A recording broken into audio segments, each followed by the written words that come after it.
Assalamualaikum students, how are you? I hope you will be fine. और आपके रोज़े कैसे जा रहे हैं? उम्मीद है बहुत अच्छे जा रहे होंगे। रमज़ान का जो है दूसरा अशरा भी अब ख़त्म होने को है और अल्लाह ताला हमारी इबादतों को कबूल करे और हमें हर नाहगानी बीमारियों परेशानियों ख़ास तौर से जो आजकल कोविड-19 की बीमारी फैली हुई है इससे महफूज रखे, आमीन। आज मैं आपको क्लास 7 की साइंस की जो फाइनल टर्म के क्वेश्चन आंसर हैं वो एक्सप्लेन करूँगी और आपको बताऊँगी किस तरह से सॉल्व करना है। आपको ऑब्जेक्टिव पेपर इसका मिल चुका है, उम्मीद है आपने सॉल्व कर लिया होगा। अब मैं आपको इसका सब्जेक्टिव पेपर का मेथड बताऊँगी कि किस तरह से आपको सॉल्व करना है। आपका जो पेपर है सब्जेक्टिव पेपर ये 80 मार्क्स का पेपर है और इसके टाइमिंग जो है वो 1.5 घंटे का टाइमिंग्स है। आपका सब्जेक्टिव पेपर जो है वो 3 पार्ट्स पर मुश्तमिल है। पहला पार्ट है इसका बायोलॉजी, दूसरा पार्ट है इसका केमिस्ट्री और तीसरा पार्ट है फिज़िक्स। आपको इन तीनों पोर्शन में से क्वेश्चन अटेम्प्ट करने हैं, ठीक है। अब मैं आपको जो है सबसे पहले जो एक्सप्लेन करूंगी वो बायोलॉजी के पोर्शन से क्वेश्चन आंसर मैं आपको एक्सप्लेन करूंगी।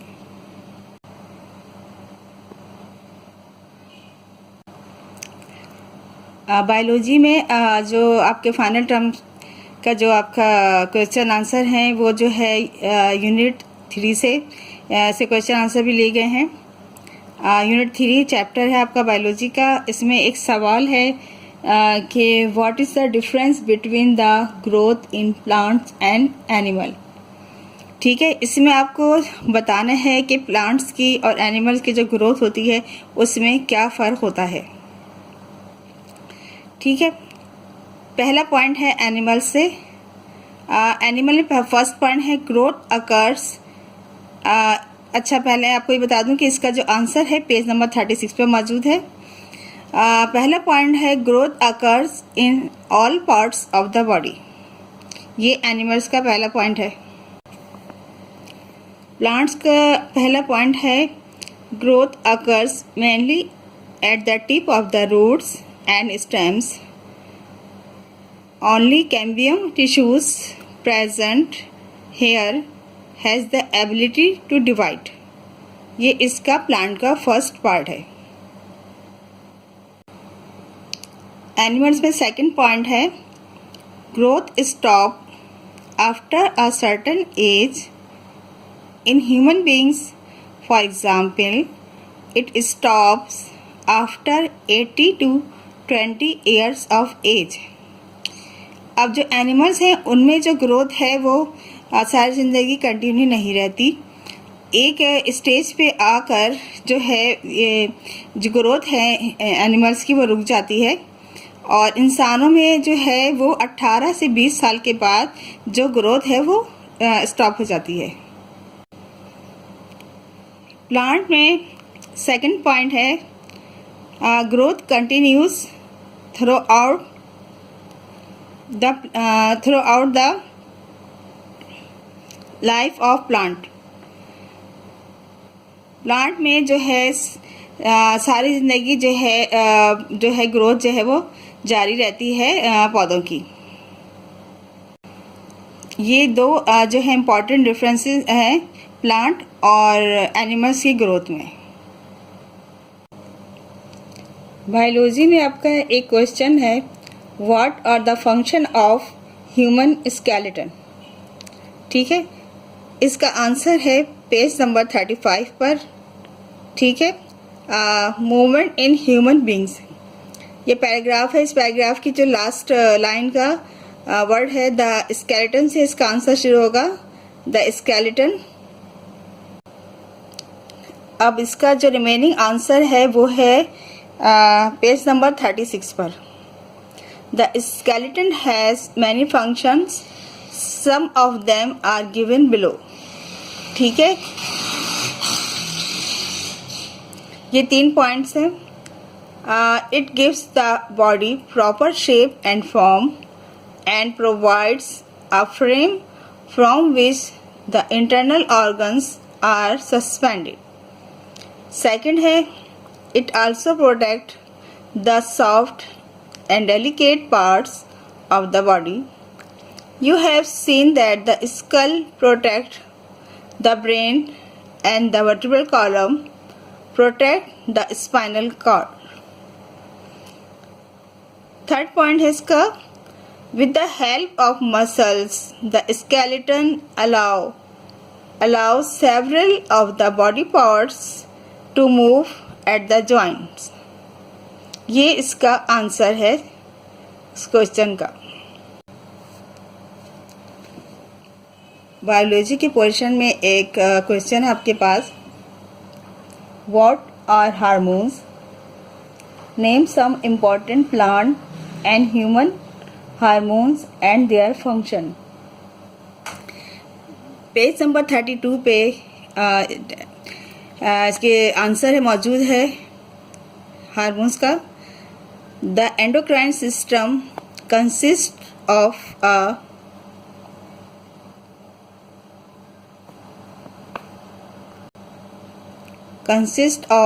a number of glands which release substances called hormones into the blood. Hormones have many functions in the body.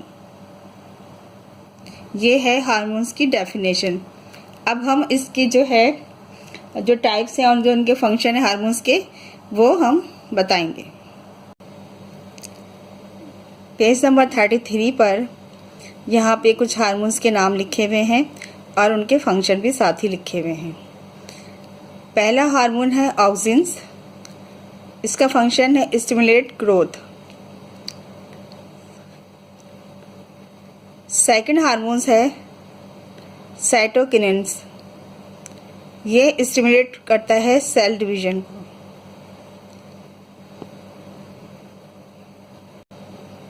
तीसरा हार्मोन्स है गिबरेलिन, ये स्टिमुलेट करता है stimulate growth, stem, elongation, germination of seed etcetera.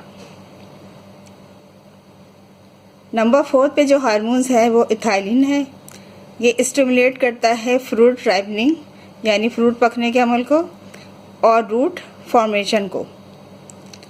तो ये 4 important hormones मैंने आपको बताए हैं और उनके साथ साथ फंक्शन भी बताए हैं।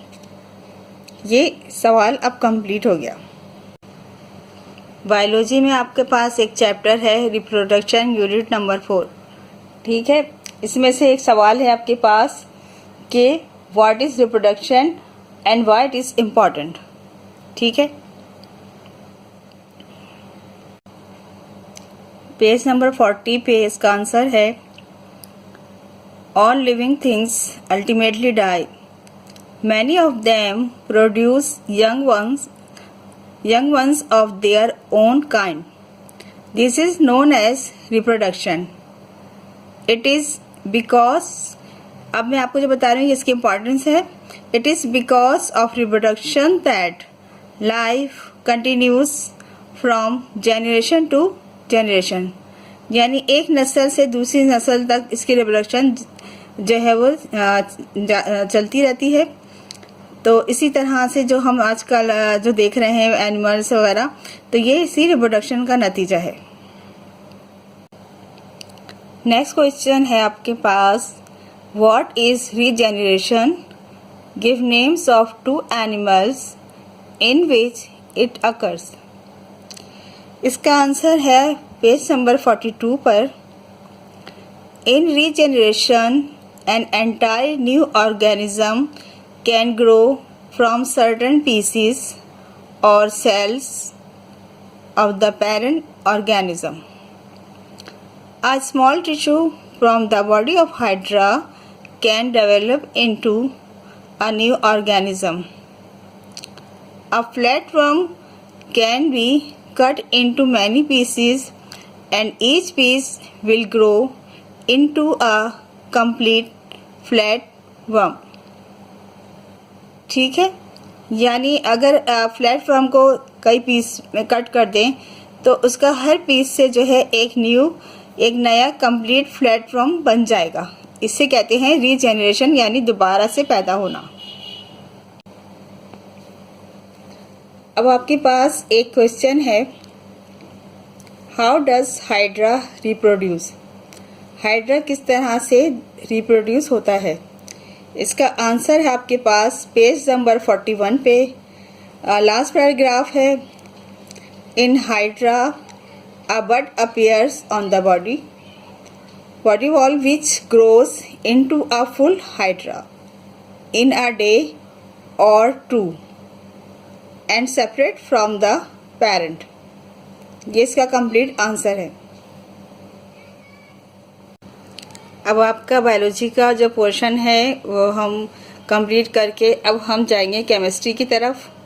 केमिस्ट्री में पोर्शन में एक यूनिट है आपका, unit number 10, some common gases. अब हम इसके कुछ सवाल को डिस्कस करेंगे, ठीक है। क्वेश्चन है केमिस्ट्री से, what do you mean by catalyst? Which compound is used as a catalyst in the laboratory? Preparation of oxygen gas. Catalyst क्या होते हैं और इनका इस्तेमाल लेबॉर्ट्री में क्या होता है, ये हमें आपको बताना है। अच्छा, इसका आंसर मौजूद है पेज नंबर 106 पर। ये आपको हेडिंग दिख रही होगी कैटलिस्ट की। इसका आंसर इसी में मौजूद है, इस पैराग्राफ में। A catalyst is a substance which increase the rate of a chemical reaction while itself remains unchanged chemically and in mass. Manganese dioxide act as a catalyst in the preparation of oxygen gas. Oxygen gas में जो catalyst इस्तेमाल होता है वो manganese dioxide है। और catalyst क्या होता है? जो कि इंक्रीज करता है रेट जो है इसकी रिएक्शन के रेट को तेज करता है, और खुद जो है वो हिस्सा नहीं लेता, बल्कि अनचेंज रहता है कीमियाई तौर पे, और उसकी जो मास में कोई चेंज नहीं आती। तो ये इसका आंसर है कैटलिस्ट के बारे में। अब हम चलेंगे नेक्स्ट क्वेश्चन की तरफ।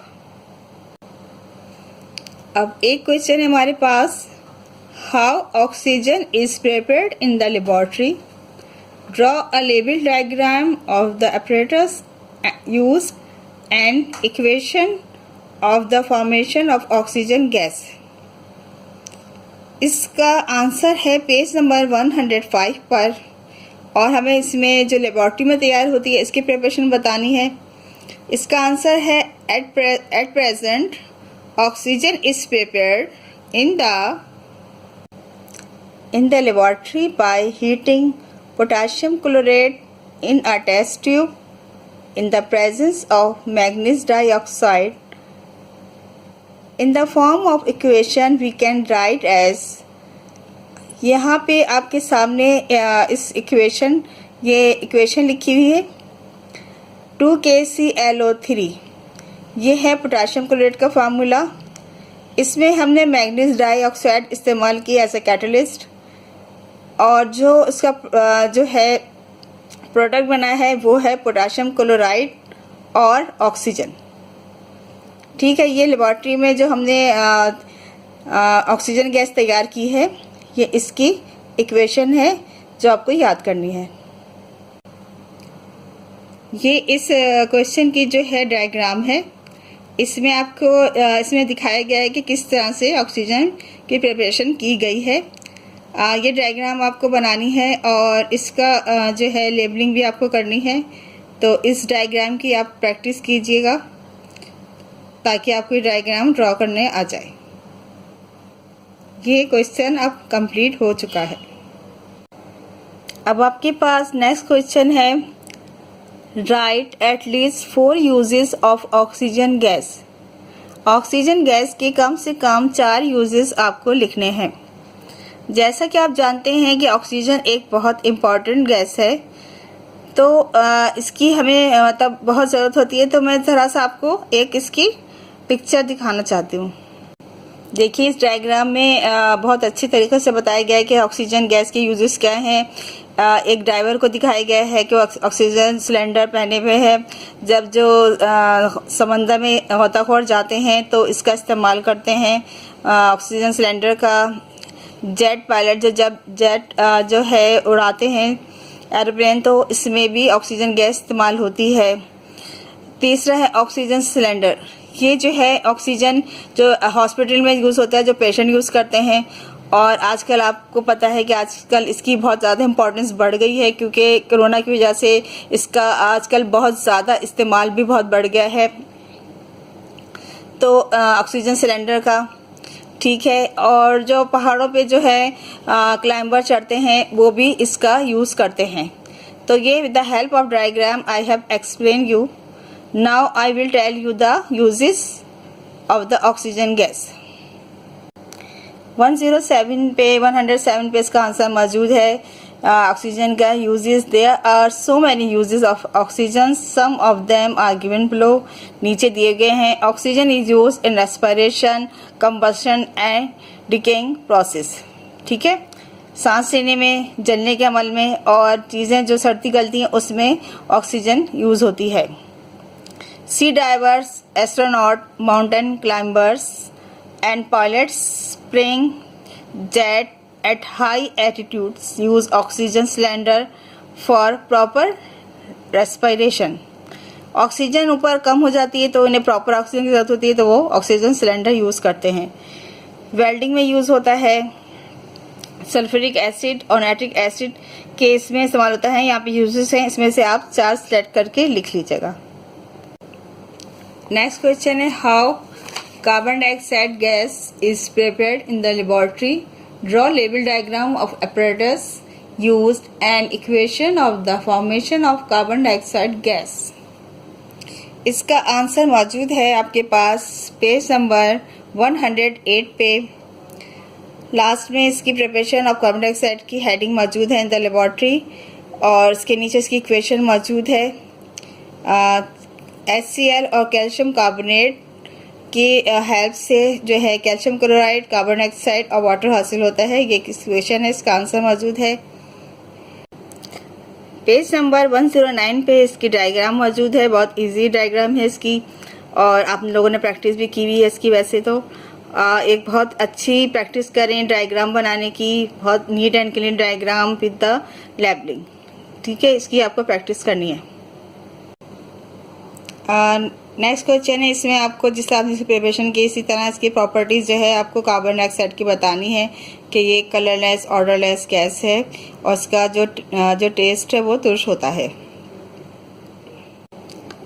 पेज नंबर 109 पे इसके प्रॉपर्टीज़ लिखी हुई कार्बन डाइऑक्साइड की, आप इसको याद करके लिखिएगा। एक क्वेश्चन है आपके पास केमिस्ट्री में कि right at least 2 names of the chemical substances which on heating produce oxygen gas. Also write the equation of this reaction. अब आपके पास एक सब्सटेंस है जो कि मर्क्यूरिक ऑक्साइड है। ठीक है, ये ऑक्सीजन प्रोड्यूस करता है। एक तो सब्सटेंस ये हो गया और इसकी इक्वेशन भी आपके सामने है। दूसरा सब्सटेंस जो आपके पास मौजूद है वो पोटेशियम क्लोरेट है। ठीक है, ये भी हीट करने पर जो है पोटेशियम क्लोराइड और ऑक्सीजन बनाता है। तो आपके पास 2 सब्सटेंस आ गए, इनकी इक्वेशन भी आपके सामने है और इनके नाम आपको लिखने होंगे। एक तो है मर्क्यूरिक ऑक्साइड है और एक पोटेशियम क्लोरेट है। ये 2 सब्सटेंस हैं जो हीट करने पे ऑक्सीजन गैस बनाते हैं, रिलीज करते हैं। अब हम फिजिक्स के पोर्शन से कुछ सवालात को डिस्कस करेंगे। फिजिक्स में जो आपके पास यूनिट है वो है unit number 14 energy sound.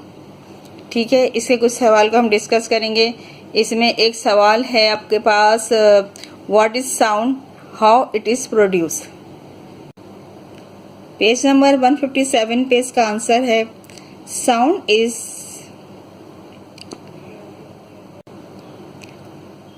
Is something that produce the sensation of hearing in our ears. It is a kind of energy. इसका एक पार्ट है इसी क्वेश्चन का कि हाउ इज इट प्रोड्यूस। इसका भी आंसर इसमें लास्ट जो पैराग्राफ है आपको दिख रहा होगा कि sound is associated with vibration. तो इसकी लास्ट लाइन में है we make sound by making things.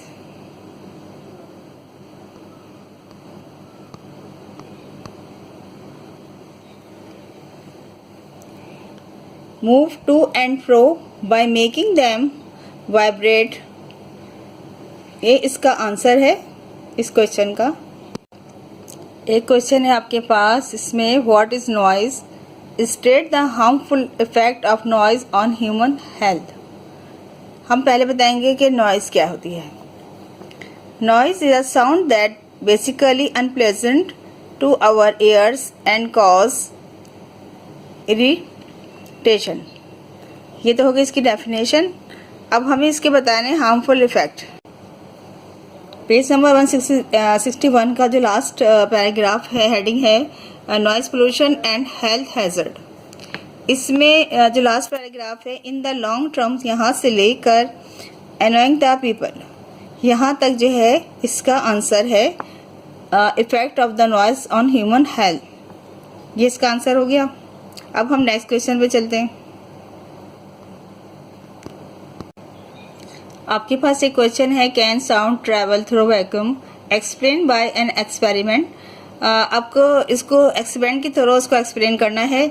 इसका आंसर है पेज नंबर 158 पर। ये एक्टिविटी है और इसका आंसर आपको यहाँ से दिख रहा है कि एक्टिविटी हेडिंग डाली, यहीं से आपका आंसर स्टार्ट होता है, to show that the sound can travel through vacuum. और उसके बाद आपको जो रिक्वायरमेंट है चीज़ों की वो आपको इसमें लिखी है और नीचे एक डायग्राम है, इसमें ये आपको शो करनी है इसके अंदर, क्वेश्चन के अंदर।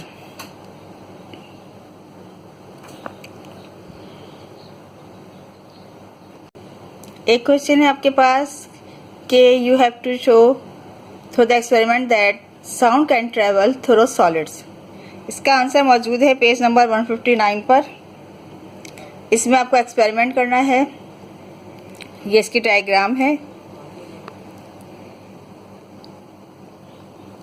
इसके बाद आपको पूरे यानी जो एक्टिविटी की जो है उसमें आपको पूरी एक्टिविटी आपको लिखनी है इसके अंदर। और उसके अलावा आपको जो है लास्ट में ये वाली लाइन लिखनी होगी कि sound is heard when the ruler touches the watch. ये इसके लास्ट लाइन है, वो एक्सपेरिमेंट। उसके बाद ये आपको ये लाइन्स लिखनी है। तो इस तरह आपका कंप्लीट आंसर हो जाएगा। एक एक्टिविटी है, इसमें आपको ये बताना है इस क्वेश्चन में एक्सपेरिमेंट के जरिए कि साउंड जो है वो ट्रैवल करती है लिक्विड में किस तरह से। ठीक है, इसका आंसर मौजूद है आपके पास पेज नंबर 159 पे। ये यहाँ से स्टार्ट हो रहा है और उसका रिमेनिंग जो नेक्स्ट पेज पर मौजूद है। पेज नंबर 160 पे इसका कंप्लीट आंसर है। इसकी लास्ट लाइन है sound travel in liquids better than air. ये इसकी डायग्राम है इस क्वेश्चन की। ठीक है, अब इसके बाद एक क्वेश्चन और है आपके पास कि what do you understand by the term decibels. ठीक है, इसका आपके पास आंसर है पेज नंबर 161 पर। ठीक है, the loudness of musical sounds and noises are measured in decibels dB. Different sound have different dB rating and in turn these have different effect on our ears, on our brains and personalities. ये इसका complete answer हो गया। अब इस तरह आपका physics का complete हो गया पोर्शन। आपको एक एक्टिविटी है जिसमें आपको शो करना है। एक एक्टिविटी है आपके पास कि आपको जो है पॉलिनेशन शो करनी है डायग्राम के थ्रू। तो ये डायग्राम के सामने मौजूद है, इसकी आप प्रैक्टिस कीजिएगा। ठीक है, और आपका जो है ये जो सेशन है ये कंप्लीट हो गया है और इंशाल्लाह मैं फिर आपके साथ नई वीडियो के साथ फिर हाजिर होंगी। अपना ख्याल रखिएगा। Thank you so much. अल्लाह हाफिज़।